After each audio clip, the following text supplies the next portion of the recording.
It's my favorite song. You wanna hear it? Yeah. Okay, sit down, everybody. It's a nice balanda.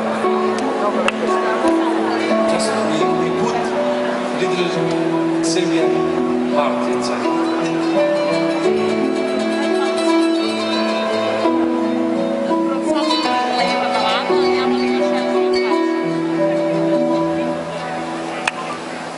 Χθες συνάντησα τυχαία έναν φίλο σου παλιό και μου μίλησε για σένα που είχα χρόνια να ξέρω και περίμενα να ακούσω πως στο βάθος της καρδιάς σου θα υπάρχω πάντα εγώ. Πόσο λάθος έχει κάνει το κατάλαβα μετά που με χτύπησε στην πλάτη και μου είπε φιλικό. Άκου φίλε, σε νοιάζει, η ζωή της έχει φτιάξει τώρα πια. Και σταμάτησε για λίγο η καρδιά, σαν να έχασα τον κόσμο ξαφνικά.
Da li sanjaš da sam tu, da li slutiš da mi bol, da li nekada poželiš da još jednom budeš moj, da li spavaš na mojoj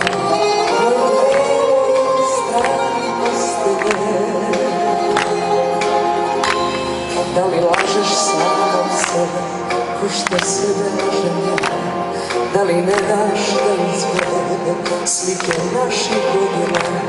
Ako tražiš sve to, nema sile, nema Boga, još si moj. Nisam prestala da volim oči tvoje, tvoje ruke da su mi svoj. Nisam prestala da ljubim tvoje snove, kuda si ti prošla sa njom. Nisam prestala da verujem